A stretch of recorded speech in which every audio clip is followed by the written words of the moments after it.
Hello everyone, কেমন আছো তোমরা সবাই? আশা করছি সবাই খুব ভালো আছো। দেখো, আজকের ভিডিওটা যথেষ্ট গুরুত্বপূর্ণ একটা ভিডিও। এই ভিডিওটাতে আমি ডিটেলসে ডিসকাস করব বাংলাদেশে অ্যাকচুয়ালি ইস্কন টেম্পল নিয়ে যে প্রবলেমটা চলছে, যে সমস্যাটা চলছে, সেটার মেন কারণ কি, কি ঘটনা ঘটছে, বাংলাদেশ কেন বারবার নিউজে আসছে এবং হিন্দুদের ওপর বাংলাদেশের যে অত্যাচার, সেই অত্যাচারের পরিমাণ কেন বাড়ছে, সমস্ত কিছু ডিটেলসে ভিডিওটার সঙ্গে শেয়ার করব। ভিডিওটা ভালো লাগলে লাইক করে দিবেন, চ্যানেলটাতে নতুন হয়ে থাকলে সাবস্ক্রাইব করে নিও এবং মাস্ট এই ধরনের ভিডিওগুলোকে শেয়ার করতে থাকো। দেখো, বাংলাদেশে কি হয়েছে, ইস্কন যে টেম্পল রয়েছে, সেই ইস্কন টেম্পলের যে হেড, তার নাম ছিল কিন্তু চিন্ময় কৃষ্ণ দাস, যাকে চিন্ময় প্রভু নামে সবাই জানতো। এখন তাকে রিসেন্টলি অ্যারেস্ট করা হয়েছে এবং অ্যারেস্ট করার পরে তাকে নর্মালি অ্যারেস্ট করার পর জেলে রাখা হয়, কিন্তু অ্যারেস্ট করার পরে তাকে কোথায় রাখা হয়েছে সেটা নিয়ে প্রচুর হচ্ছে কন্ট্রোভার্সি ক্রিয়েট হয়েছে এবং নিউজে কিন্তু প্রচুর পরিমাণে খবর আসছিল। পরে জানা যায় যে চিন্ময় কৃষ্ণ দাসকে অ্যারেস্ট করে বাংলাদেশ গোয়েন্দা শাখার দপ্তর। তারপর তাকে একটা অন্যত্র জায়গায় নিয়ে যাওয়া হয় এবং পরে বাংলাদেশ গোয়েন্দা শাখা প্রেস কনফারেন্স করে জানায় যে চিন্ময় কৃষ্ণ দাস তাদের আন্ডারে আছে। এখন প্রশ্ন হলো, এই চিন্ময় কৃষ্ণ দাসকে অ্যারেস্ট কেন করা হলো আর ইনি কেন এত পপুলার বাংলাদেশে? দেখো, বাংলাদেশে যে ইসকন রয়েছে, যে ইসকন টেম্পল রয়েছে, সেই ইসকন টেম্পলের এই মুহূর্তে সনাতন ধর্মের যে হেড, তার নাম ছিল কিন্তু চিন্ময় কৃষ্ণ দাস। বাংলাদেশে বহুদিন ধরে, আফটার শেখ হাসিনা চলে যাওয়ার পরে, বাংলাদেশে কিন্তু প্রচুর পরিমাণে হিন্দুদের ওপর অত্যাচার বাড়ছিল এবং হিন্দু অ্যাট্রোসিটিস প্রচুর পরিমাণে বাড়ছিল। হিন্দু মন্দির ধ্বংস করে দেওয়া হচ্ছিল, হিন্দুদের যে ব্যবসার জায়গাগুলো সেগুলোকে জ্বালিয়ে দেওয়া হচ্ছিল, বহু হিন্দুকে অত্যাচার করা হয়েছে। এগুলো নিয়ে চিন্ময় কৃষ্ণ দাস হিন্দুদের সাপোর্টে একটা সমাবেশ ডেকেছিল এবং সেখানে বক্তৃতা দিচ্ছিল।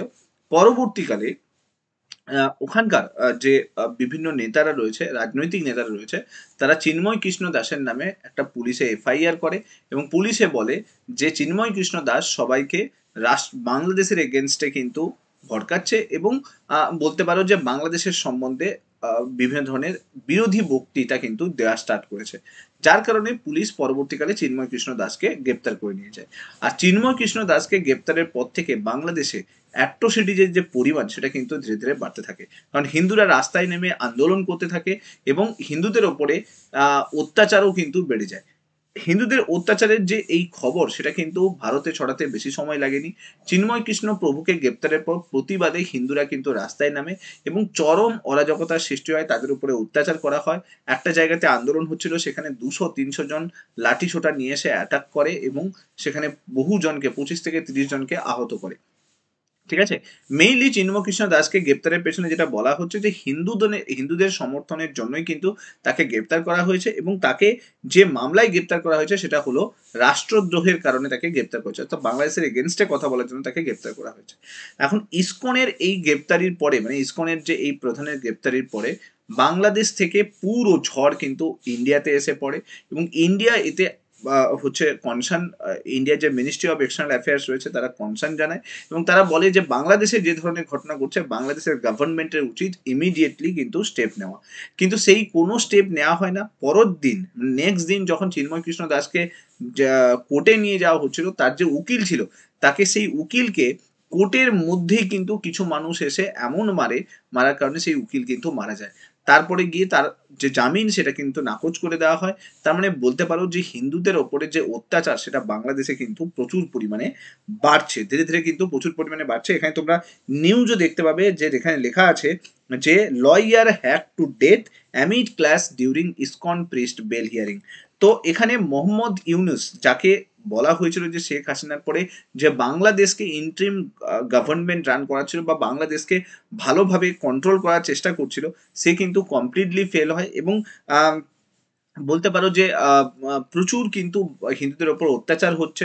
যে বাংলাদেশকে আমরা এত কিছু সাপোর্ট দিয়ে থাকি, মানে গভর্নমেন্ট প্রচুর সাপোর্ট দিয়ে রাখে বাংলাদেশকে, তো সেই বাংলাদেশে কোনো হচ্ছে সেই সাপোর্ট, আমার মনে হয় বাংলাদেশের এই মুহূর্তে দাঁড়িয়ে ভারত সরকারের উচিত বাংলাদেশের সমস্ত সাপোর্টকে বন্ধ করে দেওয়া। আমরা প্রত্যেক বছর বাংলাদেশে বহু ফান্ড করে থাকি, এমনকি বাংলাদেশে তোমরা জানো আদানি তার ইলেকট্রিক সাপ্লাই দিয়ে থাকে, আদানি গ্রুপ, সমস্ত প্ল্যান্ট, যেগুলো পাওয়ার প্ল্যান্টগুলো, সেগুলো কিন্তু বাংলাদেশের আদানি গ্রুপেরই রয়েছে। তো আদানি গ্রুপ প্রচুর পরিমাণে বাংলাদেশের সঙ্গে পাওয়ার সাপ্লাইয়ের ডিল সাইন করে রেখেছে। সেখানেও কিন্তু আমার মনে হয় যে আদানি গ্রুপের উচিত এই মুহূর্তে দাঁড়িয়ে বাংলাদেশকে কমপ্লিটলি ইলেকট্রিক সাপ্লাই বন্ধ বন্ধ করে দেওয়া। কারণ যে ধরনের হিন্দুদের ওপর আন্দোলন হচ্ছে বা হিন্দুদের ওপর অত্যাচার হচ্ছে, তাতে হিন্দুরা বাংলাদেশে খুব বেশি দিন থাকতে পারবে না। তারা বাংলাদেশ থেকে যেতেও পারবে না কোথাও। তো ইন্ডিয়াতে তার পপুলেশনের পরিমাণ, বাংলাদেশ থেকে হিন্দুরা কিন্তু ইন্ডিয়াতে আসতে স্টার্ট করবে। তো ইমিগ্রেন্ট পপুলেশনের পরিমাণ কিন্তু সংখ্যা বাংলাদেশে বাড়তে থাকবে। বাংলাদেশের তুলনায় ইন্ডিয়াতে কিন্তু বাড়তে থাকবে। যদি না ইন্ডিয়ান গভর্নমেন্ট কোনো স্টেপ নেয়, প্রপারলি স্টেপ নেয় বাংলাদেশের গভর্নমেন্টকে কন্ট্রোল করার জন্য। কারণ জানো কিছুদিন পরে ডোনাল্ড ট্রাম্প আবার আসবে হচ্ছে ইউএসএতে 47th প্রেসিডেন্ট হিসেবে। তো ডোনাল্ড ট্রাম্প তো ভাই বাংলাদেশকে একদম ডিরেক্টলি স্ট্রিক্টলি অ্যাকশন করে দেবে যদি ওরা ইন্ডিয়ার এগেনস্টে কিছু করছে। বর্তমানে দাঁড়িয়ে যা দেখতে পাচ্ছি তাতে দেখো হিন্দু হাউস জ্বালিয়ে দেওয়া হয়েছে, কাউন্সিলরকে শর্ট ডেট করা হয়েছে, হিন্দু কাউন্সিলর একজন ছিল তাকে শর্ট ডেট করা হয়েছে, ঠিক আছে। কালী পুজোর সময় অ্যাটাক করা হয়েছে। তো হিন্দুদের ওপরে কিন্তু বাংলাদেশে যথেষ্ট অত্যাচার হচ্ছে। এই মুহূর্তে হাই টাইম রয়েছে, ইন্ডিয়ার উচিত এই মুহূর্তে স্টেপ নেওয়া।